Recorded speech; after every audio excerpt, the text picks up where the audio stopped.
प्रधानमंत्री जी के प्रेरणादायी मार्गदर्शन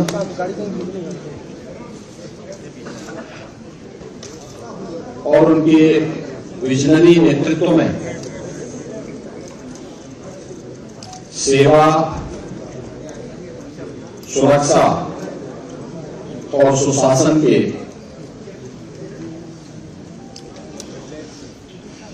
उत्तर प्रदेश की डबल इंजन सरकार के आज 8 वर्ष पूरे होने जा रहे हैं। इस अवसर पर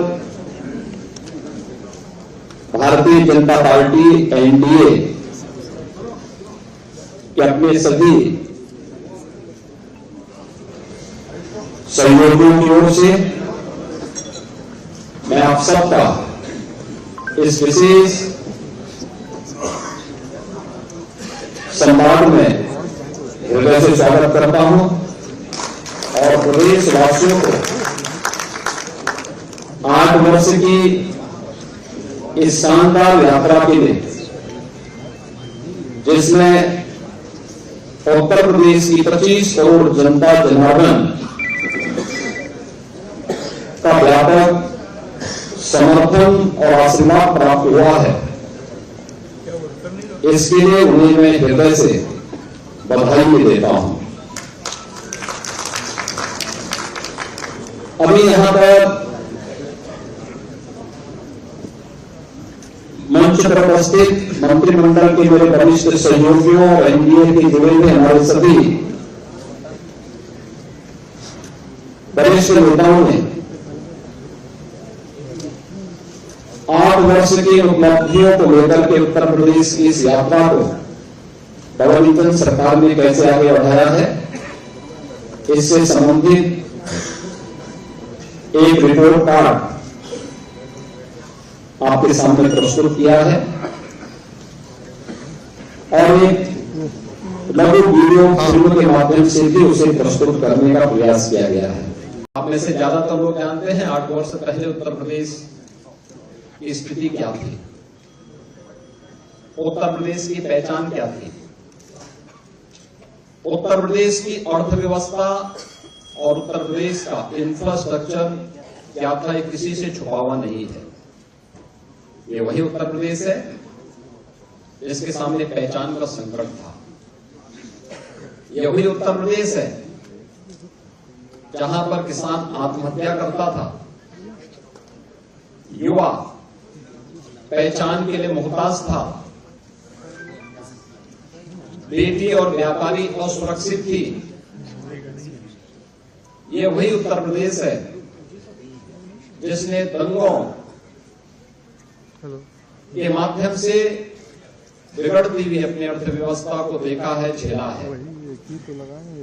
अराजकता के तांडव को किस हद तक अव्यवस्थित क्या कर दिया गया था, इन सभी बातों को उत्तर प्रदेश ने देखा है, झेला है।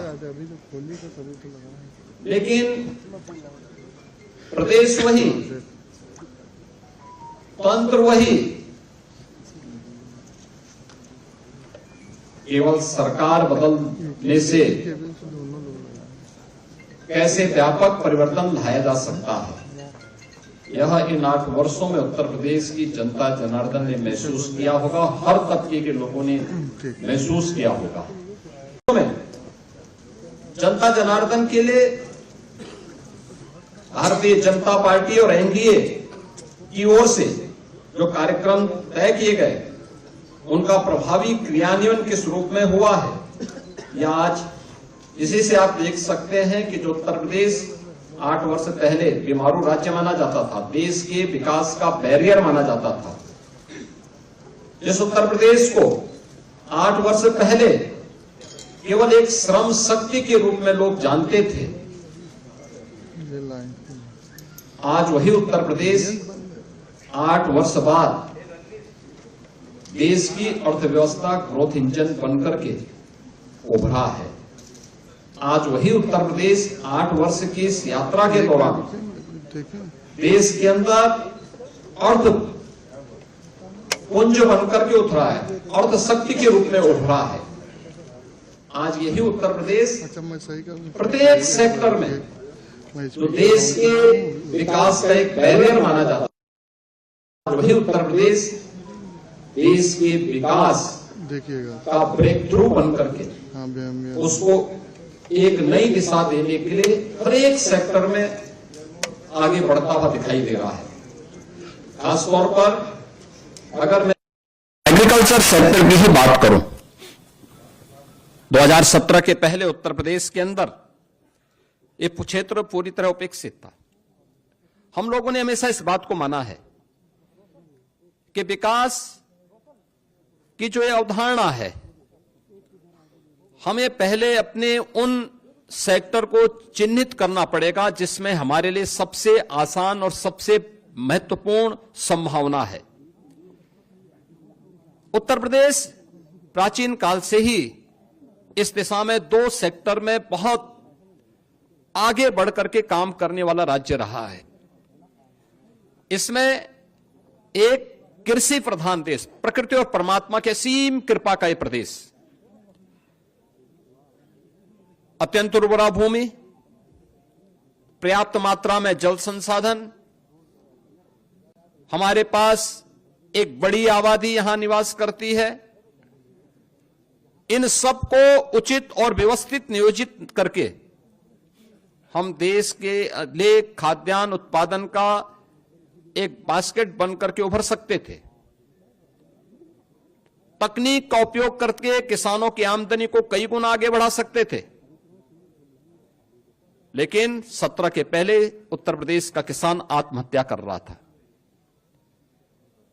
17 के पहले उत्तर प्रदेश के अंदर कृषि सेक्टर में एक वीरानी छाई हुई थी।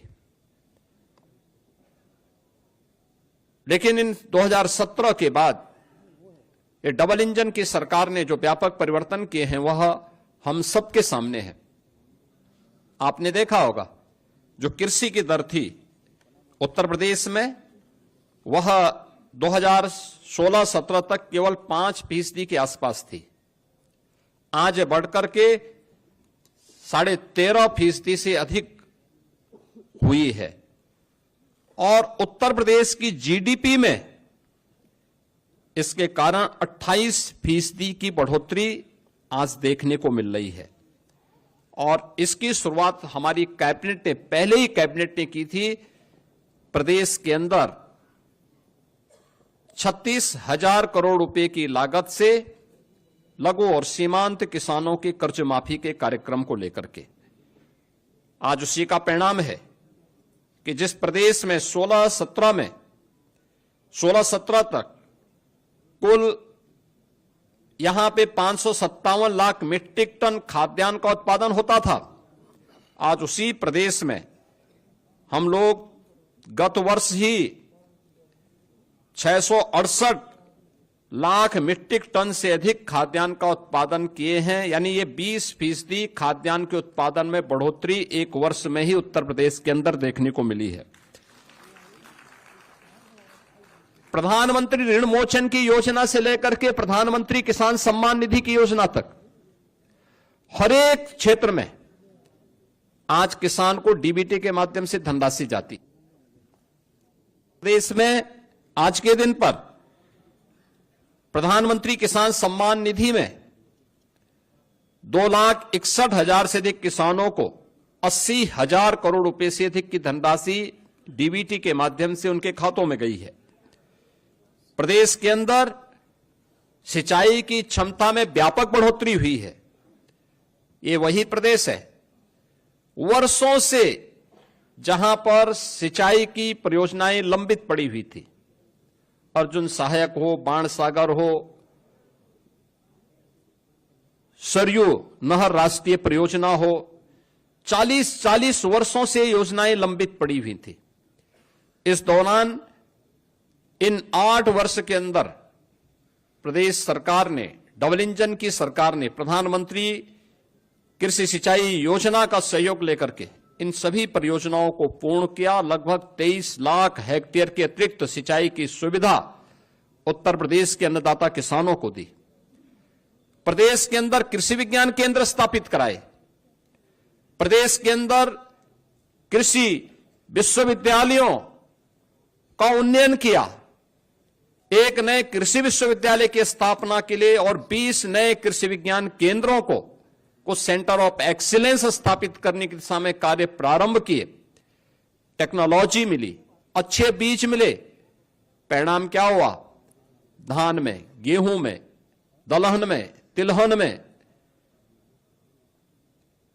श्रीअन्न में, हर एक सेक्टर में उत्तर प्रदेश एक नई स्पीड के साथ आगे बढ़ता हुआ दिखाई दिया। उत्तर प्रदेश में 2017 के पहले जो चीनी उद्योग लगभग बंदी के कगार पर था, अनुमान करिए व्यापक आंदोलन चलते थे, किसान अपने खेतों में आग लगाता था। वर्षों तक, जब 2017 में हम लोग आए थे तो 2008-9 से लेकर के 2017 तक गन्ना किसानों का गन्ना मूल्य का हजारों करोड़ रुपया बकाया था चीनी मिलों पर। सरकारें चीनी मिलों को औने पौने दाम पे बिक रही थी। आज भी माननीय उच्चतम न्यायालय में मामला चल रहा है, लेकिन हमारी सरकार आई, हमने एक भी चीनी मिल को बंद नहीं किया। बंद चीनी मिलों को रिवाइव किया। उत्तर प्रदेश के अंदर इस दौरान हम लोगों ने 3 नई चीनी मिलों की स्थापना की, 6 चीनी मिलों की पुनर्संचालन की कार्रवाई की, 38 चीनी मिलों का विस्तार किया और वर्तमान में 122 चीनी मिलें प्रदेश के अंदर क्रियाशील हैं। 2017 से अब तक गन्ना किसानों को 2,80,000 करोड़ रुपए से अधिक का गन्ना मूल्य का भुगतान हुआ और यह पिछली सरकारों के 22 वर्ष के कार्यकाल की तुलना अगर इसे किया जाए, उन्होंने 22 वर्ष में जितना किया उतना हमारी डबल इंजन की सरकार ने मात्र 8 वर्ष में किया। उससे भी 60,000 करोड़ रुपए से अधिक की धनराशि गन्ना किसानों के खाते में उपलब्ध करवाने का काम किया। इथेनॉल के नए प्लांट लगाए। 2017 तक केवल 42 करोड़ लीटर इथेनॉल का उत्पादन उत्तर प्रदेश में होता था। आज के दिन पर यह 177 करोड़ लीटर इथेनॉल का उत्पादन उत्तर प्रदेश के अंदर हो रहा है, जिससे अन्नदाता किसानों को सर्वाधिक लाभ हो रहा है। इसी प्रकार से चाहे गन्ना उत्पादन में, चाहे वह खाद्यान्न उत्पादन में हो या फिर फल एवं सब्जी के उत्पादन में भी आज उत्तर प्रदेश नंबर 1 पर फिर से आया है और उत्तर प्रदेश के अन्नदाता किसानों के जीवन में व्यापक परिवर्तन देखने को मिला है। मित्रों, 2017 के पहले प्रदेश की कानून व्यवस्था की स्थिति आप सबके सामने है। हर व्यक्ति जानता है, हर दूसरे तीसरे दिन एक दंगा होता था। न बेटी सुरक्षित थी, न व्यापारी सुरक्षित था। प्रदेश के बारे में लोगों की परसेप्शन का अंदाजा इसी से लगाया जा सकता था कि हमारा युवा अपनी पहचान के लिए मोहताज होता था। आज कानून व्यवस्था में उत्तर प्रदेश ने एक लंबी छलांग लगाई है और महाकुंभ प्रयागराज इसका उदाहरण है। 45 दिनों के इस महाआयोजन में कोई छेड़छाड़ की घटना नहीं, कोई लूटपाट की घटना नहीं, कोई अपहरण की घटना नहीं, कोई भी ऐसी घटना नहीं जिससे आने वाले श्रद्धालुओं को किसी भी प्रकार का कोई असंतोष का भाव पैदा करने का अवसर प्राप्त हुआ हो। प्रदेश वही है, लेकिन इसके लिए जो ये व्यापक परिवर्तन हुआ है, इस व्यापक परिवर्तन का कारण है कि इन 8 वर्षों में सरकार ने व्यवस्थित तरीके से उत्तर प्रदेश पुलिस के बल को एक सिस्टम के साथ जोड़ा है।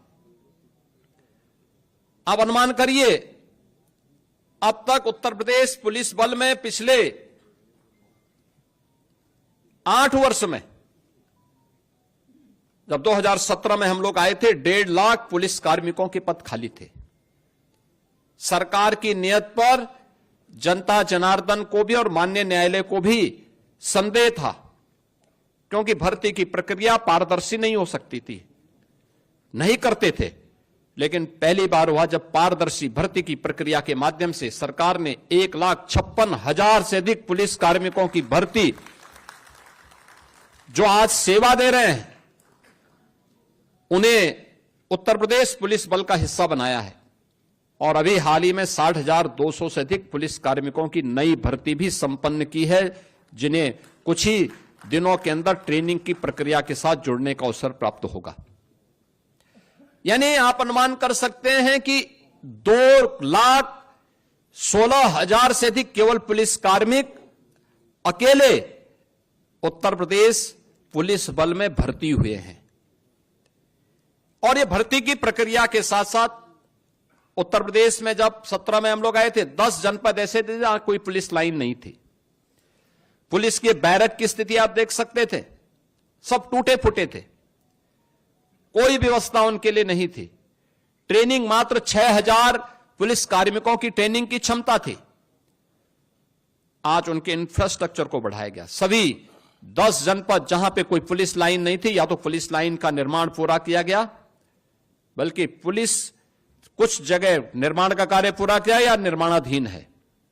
हर जनपद में, हर थाने में पुलिस की अवस्थापना सुविधाओं के लिए बैरक का निर्माण किया गया। पुलिस की ट्रेनिंग क्षमता को कई गुना बढ़ाया गया। जिस प्रदेश में मात्र 6,000 पुलिस कार्मिकों की ट्रेनिंग हो सकती थी, पहली बार होगा और उत्तर प्रदेश देश का पहला राज्य होगा जो 60,244 पुलिस कार्मिकों की एक साथ ट्रेनिंग कराने जा रहा है। एक साथ ट्रेनिंग कराने जा रहा है और ये प्रदेश के अंदर ही ट्रेनिंग होने जा रही है। ऐसा भी नहीं कि हम कहीं दूसरे राज्यों में या कहीं अन्य जगह भेज रहे हों। ये अपने आप में उत्तर प्रदेश सरकार के द्वारा उठाए गए उन कदमों का परिणाम है जो पिछले कुछ समय के अंदर हम लोगों को देखने को मिला है। और परिणाम आपके सामने है। एनसीआरबी की जो रिपोर्ट है, कितना परिवर्तन आया है, यह आप सबके सामने है।